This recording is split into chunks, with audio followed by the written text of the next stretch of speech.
ஞாயிற்றுக்கிழமை இரவு 10 மணி மாட்டுத்தாவணி ஆம்னி பேருந்து நிலையத்திற்கு எதிரில் நின்று கொண்டிருந்தான் ஆதித்யா.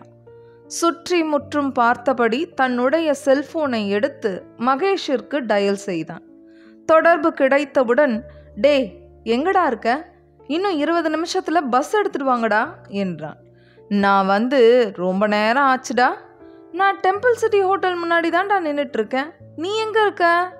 அப்படியே ஒரு 20 அடி தள்ளி வா. பிரேம விலாஸ் ஸ்வீட் கடை கிட்ட இருக்கியா? இல்லடா, அதுக்கு பக்கத்துல இருக்கிற சுல்தான் ஹோட்டல்ல சாப்பிட்டுட்டு இருக்கேன். நீயும் உள்ளவாடா, ஒரு ஊத்தாப்பம் குடல்கறி சாப்பிட்டுட்டு போலாம். நான் வெளியவே நிக்கிறேன், நீ சீக்கிரம் வா. சுல்தான் ஹோட்டலுக்கு வெளியே ஆதித்யா நின்று கொண்டிருக்க 5 நிமிடத்தில் வெளியே வந்தான் மகேஷ். ஏன்டா வீட்டில் சாப்பிடலையா? இல்லடா, இங்க செய்யற குடல்கறி ரோஸ்ட் மாதிரி டேஸ்டா சென்னையில் கிடைக்கவே மாட்டேங்குது.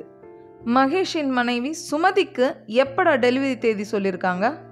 இன்னும் 2 மாதம் ஆகும்டா. சரி வா, பஸ்ஸுக்கு நேரமாச்சு. இன்னும் 10 நிமிஷம் இருக்குடா, வாயேன் ஒரு தம் போடலாம். டேய், தண்ணி அடிக்கும் போது மட்டும்தானே தம் அடிப்போம், இப்போ என்ன புதுசா? இல்லடா, திருப்தியாக சாப்பிட்டுட்டு ஒரு தம் போட்டால் ரொம்ப சுகமாக இருக்கும்ல. அப்படி அடிக்கிறவனுங்களுக்கு தான் சீக்கிரம் கேன்சர் வருதான்.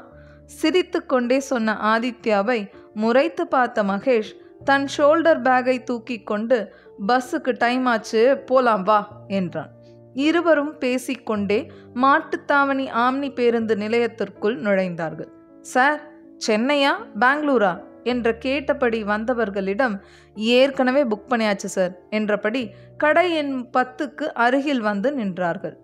லக்கி கிட்டா டிராவல்ஸ் என்ற பேருந்து அட்டண்டரிடம் தங்கள் பெயர்களை சரிபார்த்துவிட்டு பேருந்திற்குள் ஏற முயற்சி செய்த போது, ஹாய் என்ற குரல் கேட்டு திரும்பினார்கள்.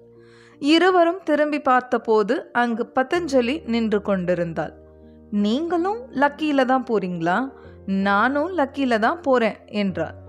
ஆதித்யாவும் மகேஷும் நட்பாக புன்னகைக்க பதஞ்சலி தனக்கு பின்னால் நின்று கொண்டிருந்த நடராஜனை காண்பித்து, இது எங்க அப்பா நடராஜன் என்றார். நடராஜன் இருவரையும் பார்த்து சங்கடமாக புன்னகைத்தார். ஆதித்யா தடுமாறியபடி ஹலோ சார் என்றார். பிறகு இருவரும் பேருந்திற்குள் சென்று அவர்களுக்கான பேர்தில் ஏறி சாய்ந்து கொண்டனர். அவர்கள் இருக்கும் இடத்தில் இருந்து பார்க்கும் பொழுது பதஞ்சலி நடராஜனின் கன்னத்தை தடவியபடி பேசிக் கொண்டிருப்பது நன்றாக தெரிந்தது. பேருந்து கிளம்பும் போது பதஞ்சலி சட்டென்று 2 500 ரூபாய் தாள்களை அவருடைய பாக்கெட்டில் வைத்தார். பது, வேணாண்டா. உனக்கு வேணானா உமா கிட்ட கொடுத்துடுப்பா என்றபடி பஸ்ஸுக்குள் ஏறி கொண்டாள். பேருந்து அங்கிருந்து நகரத் தொடங்கியது.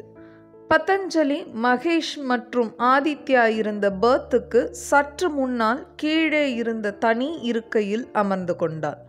பேருந்து மாட்டுத்தாவணியை விட்டு மீனாட்சி மிஷன் ஹாஸ்பிட்டல் வழியாக திரும்பி பாண்டி கோயிலை கடந்து பைபாஸ் வந்து சேர்ந்தது. அப்பொழுது மகேஷ் அவனுக்கு அருகில் இருந்த ஆதித்யாவிடம், என்னமோ தெரியலடா, அந்த நடராஜ முகம் என் மைண்ட்லேயே நிற்குதுடா என்றான். அதே நேரம் கீழே இருந்த இருக்கையில் சாய்ந்து உட்கார்ந்து கொண்டிருந்த பதஞ்சலி தன்னுடைய செல்போனில் இதயவியல் சம்பந்தப்பட்ட கட்டுரைகளை தேடி தேடி படித்து கொண்டிருந்தது ஆதித்யாவிற்கு நன்றாக தெரிந்தது. சிறிது நேரத்தில் மகேஷ் உறங்கிவிட ஆதித்யா தன்னுடைய செல்போனில் ஃபரிதாவுடன் பேசிக் கொண்டிருந்தான். ஆதி, ஆக்சுவலா எனக்கு ரொம்ப நர்வஸா இருந்ததுடா. ஆனா உங்க அம்மா சோ ஸ்வீட். அதெல்லாம் இருக்கட்டும், உங்கள் வீட்டில் நம்ம விஷயம் தெரியுமா? எனக்கு அம்மா இல்லைன்னு உனக்கே தெரியும் தானே. எனக்கு அப்பாவும் அண்ணனும் மட்டும்தான். அண்ணன் ஏற்கனவே லண்டனில் செட்டில் ஆயிட்டான். எங்கள் அப்பா 6 மாதம் லண்டனில் இருப்பார், இன்னொரு 6 மாதம் பூனேல இருப்பார். நம்ம விஷயம் ஒரு டவுட்டடாக தெரியும், 100% மறுப்பு தெரிவிக்க மாட்டார். இருவரும் மேற்கொண்டு சில விவரங்களை கதைத்து கொண்டிருந்தார்கள். சட்டென்று செல்போனில் அழுத்தமாக ஒரு முத்தத்தை பரிசளித்த ஃபரிதா, ஐ எம் சோ ஹாப்பிடா என்றார். மறுமுனையில் எந்த எதிர்வினையும் இல்லாததை கண்டு, டேய் என்னடா அதுக்குள்ள என் முத்தம் அழுத்து போச்சா உனக்கு? எந்த ரியாக்ஷனையும் காட்டாம இருக்கியே என்றார். ஃபரிதா, கேட்குறேன்னு தப்பா எடுத்துக்காத. உன்னோட ஃப்ரெண்ட் இந்த பதஞ்சலி ஆள் எப்படி? என்னடா வண்டி ட்ராக் மாறுது, செருப்பு பிஞ்சிடும். அவளை ஒரு தடவை தானே நீ பார்த்த? அட இப்போவும் பார்த்துட்டு தாம்மா இருக்கேன். என்னடா சொல்ற? ஐயோ, அந்த பதஞ்சலி ரிட்டர்ன் வர்றதும் நாங்கள் ட்ராவல்ஸ் பண்ணுற அதே பஸ்ஸில் தான் இன்னைக்கு அவங்க அப்பாவை அறிமுகப்படுத்தினான். ஓ அப்படியா? நடராஜன் அங்கிளை பாத்தியா நீ? ரொம்ப நல்லவருடா. சே, வண்டர்ஃபுல் பர்சன். அவர் ஒரு வகையில் எங்கள் அப்பாவுக்கு தெரிஞ்சவர் தான். ஆனால் அவரை பற்றியும் பதஞ்சலியை பற்றியும் எல்லாரும் ஒரு மாதிரியாக பேசுகிறாங்களே. புல்ஷிட். சொல்கிறவன் வாயில் செருப்பாலே அடி. நான் அவன் கூட 3 வருஷமாக ஒரே ரூமில் தங்கியிருக்கேன். தேவையில்லாமல் ஒரு ஃபோன் கால், தப்பான மெசேஜ் எதுவுமே அவளுக்கு வராது. சரி ஃபரிதா, நான் பதஞ்சலியை பற்றி உங்ககிட்ட பேசினதை அவங்கக்கிட்ட சொல்லாத ப்ளீஸ். அப்புறம் வருத்தப்பட போகிறாங்க. அதன் பிறகு இருவரும் நீண்ட நேரம் பதஞ்சலியை பற்றி பேசிக்கொண்டிருந்தனர். வேலியன்ட் இன்ஃபோடெக் பில்டிங் 2 இருந்த 4வது தளத்திற்குள் பதஞ்சலி நுழையும் போது மணி 11 என்று காட்டியது. அவசரமாக சென்று தன்னுடைய இருக்கையில் அமர்ந்து கொண்டு தன்னுடைய கணினியை உயிர்ப்பித்தாள். வரிசையாக வந்திருந்த இமெயில்களை படித்து பார்த்துவிட்டு அவளுடைய அன்றைய நாளுக்கான பணிகளை பட்டியலிட ஆரம்பித்தாள். அப்பொழுது அவளுக்கு அருகில் வந்த பவித்ரா, அட பது, உன் வாயில வசம்ப வச்சுதான் தேய்க்கணும் என்றாள் சோகமாக. என்னப்பா, என்னாச்சு? பின்னென்ன, நீ சொன்ன மாதிரியே இந்த வருஷம் இன்க்ரிமெண்ட் இல்லைன்னு சொல்லிட்டாங்க. போனஸும் கிடையாதான். விடுப்பா, நாம எதிர்பார்த்தது தானே. ஐயோ, என் புருஷன் என்னை கம்பெனி மாற சொல்லும் போதெல்லாம் நான் இந்த வருஷம் 15% இன்க்ரிமெண்ட் கூட வரும்னு சொல்லிக்கிட்டு இருந்தேன். எனக்கு இங்கிருந்து வேற கம்பெனிக்கு போறதுக்கும் இஷ்டம் இல்லை.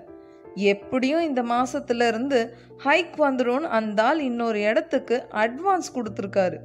எனக்கு என்ன பண்றதுனே புரியலப்பா. பதஞ்சலி பவித்ராவை உற்று பார்த்தாள். இங்க பாரு பவி, உண்மைய சொல்லிடு. உண்மைய சொன்னா ஒரு தடவை மட்டும்தான் அசிங்கப்படுவோம். சூழ்நிலையை பார்த்து பயந்து அதிலிருந்து தப்பிக்க போய் சொன்னா காலம் பூரா அவமானம்தான் என்றாள். ஏனோ இதை சொல்லும் பொழுது அவளுக்கு பிரியாவின் ஞாபகம் வந்து போனது. நாம சொல்ற போய் தானா குட்டி போட்டுக்கிட்டே போகும். எல்லாத்தையும் நம்மால சமாளிக்க முடியாதுப்பா. உலகம் பூரா ரெசிஷன்னா அது உன் வீட்டுக்காரருக்கும் சேர்த்து தானே. தைரியமா போய் உண்மைய சொல்லு. அப்பொழுது பதஞ்சலிக்கு அருகில் இருந்த கியூபிக்கலில் இருந்து, dear mark, I just analyse the problem and the problem is dear mark, I just analyse the problem என்று யாரோ ஒருவர் மீண்டும் மீண்டும் ஒரே வாக்கியங்களை படித்து கொண்டிருப்பது சத்தமாக கேட்டது. பதஞ்சலி தன் இருக்கையிலிருந்து எட்டி பார்த்து, சிவா, நான் படிக்கவா என்றபடி ஒரு முறை அவருடைய கணினி திரையில் இருந்த தரவுகளை வாசித்துவிட்டு, பர்ஃபெக்ட், அழகா ஆர்டிகுலேட் பண்ணியிருக்கீங்க என்றபடி மீண்டும் தன்னுடைய இருக்கையில் உட்கார்ந்தார். அவருக்கு இதே வேலையா போச்சே. எப்ப பாரு மெயிலை டைப் பண்ணி வச்சுக்கிட்டு அதை சத்தமா ஸ்கூல் பையன் மனப்பாடம் பண்ற மாதிரி திரும்ப திரும்ப வாசிச்சுட்டே இருக்காரே என்றபடி வந்தான் ரஞ்சன். அவனை பார்த்து மெதுவா பேசு என்பதை போல செய்கை செய்த பதஞ்சலி தன்னுடைய கியூபிக்கலை விட்டு பவித்ராவையும் ரஞ்சனையும் தனியாக அழைத்து கொண்டு வந்தார். அவர் காதில் விழற மாதிரி அப்படி சொல்லாதீங்க. ஏங்கா, இது ஒரு மாதிரி மன அழுத்தம். ஒரு வயசுக்கு மேல தெரியாம தப்பு பண்ணிட்டா என்ன பண்றதுன்னு ஒரு பயம் வரும். நம்மளை யாரும் திரும்ப வேலைக்கு எடுக்க மாட்டாங்களேன்னு ஒரு அவநம்பிக்கை வந்துடும். 45 மேல வயசு இருக்கும். பொண்ணோ பையனோ காலேஜ் போகிற ஸ்டேஜில் இருப்பாங்க. அவரோட அப்பாவோ இல்லை அம்மாவோ உடம்பு சரியில்லாமல் இருப்பாங்க. அதனால் எந்த காரணத்தாலையும் இந்த வேலை இழந்துடக்கூடாதுன்னு ஒரு பயம் வரும். அந்த பயத்தால் ஒரு வித மன அழுத்தம் ஏற்பட்டு அவர் மனசுக்கு ஒரு திருப்தி வர்ற வரைக்கும் அவர் அனுப்ப வேண்டிய மெயிலை வாசிச்சுக்கிட்டே இருப்பாங்க. அந்த மாதிரி நேரத்தில் நாம் அவங்கிட்ட போய், எப்படி சார், ஒரு சின்ன மிஸ்டேக் கூட இல்லாமல் இப்படி மெயில் டிராஃப்ட் பண்ணியிருக்கீங்க அப்படின்னு சொன்னால் அவங்களுக்கு ஒரு வித தைரியம் வந்து ரிலாக்ஸாக வேலை பார்ப்பாங்க என்றார். சரிக்கா, பக்கத்தில் யாரையாவது கூப்பிட வேண்டியது தானே? கூப்பிட மாட்டாங்க. அதுதான் அவங்களுக்கு இருக்கிற பிரச்சனையே. இதுக்கு என்னதான் வழி? அந்தந்த வயசில் கரெக்டாக ப்ரொமோஷன் கொடுத்து அடுத்த லெவலுக்கு அனுப்பாமல் அவரை இன்னும் லோயர் லெவலில் வச்சு வேலை வாங்குறது தான் காரணம். இந்த மாதிரி ஒவ்வொரு கம்பெனிலையும் நிறைய பேர் இருக்காங்க. இவங்க நிலைமைக்கு இவங்களுக்கு மேலே இருக்கிற அதிகாரிகளோட சுயநலம்தான் முக்கிய காரணம். வெளியிலிருந்து ஜம்ப் அடித்து வர்றவங்களுக்கு அள்ளி கொடுக்கறதும் ரொம்ப வருஷமாக ஒரே கம்பெனியில் இருக்கிறவங்கள மட்டமாக நினைக்கிறதும் தான் காரணம். அப்பொழுது ரஞ்சன், அக்கா, அப்போ நான் கூட 40 வயசுக்கு மேலே இப்படி தான் இருப்பேனா என்றான். அதற்கு பவித்ரா, சேச்ச, 40க்கு முன்னாடியே உன்னை தூக்கிடுவாங்க. அப்படி இல்லைனா உனக்கும் சேர்த்து இன்னொருத்த இமெயில் டைப் பண்ணிட்டு இருப்பான் என்றாள் கிண்டலாக. ஐயோ, இதுக்கு என்னதான்க்கா வழி? அதை கேட்டு பதஞ்சலி சிரித்து கொண்டே, ரொம்ப சிம்பிள். உன்னை எப்பவுமே அப்டேட்டடாக வச்சுக்கோ. கம்யூனிகேஷன் ஸ்கில் ரொம்ப முக்கியம். ஒவ்வொரு வருஷம் ஏதாவது ஒரு புது டெக்னாலஜி ஸ்கில்ஸை வளர்த்துக்கோ. அப்புறம் பாரு, நீ தான் ராஜா என்றார். அப்பொழுது அப்ஜித் அங்கு வர அவரை பார்த்ததும் வேகமாக நகர்ந்து சென்றான் ரஞ்சன். உடனே அப்ஜித் சிரித்து கொண்டே, முதல்ல பாஸ் வந்தா தைரியமா நின்று பேச சொல்லு. இப்படி பயந்து ஓடாம தைரியமா நின்று பாஸ் கிட்ட பேசுறதும் ஒரு ஸ்கில் தான்னு அவனுக்கு புரியவை என்றார் கிண்டலாக.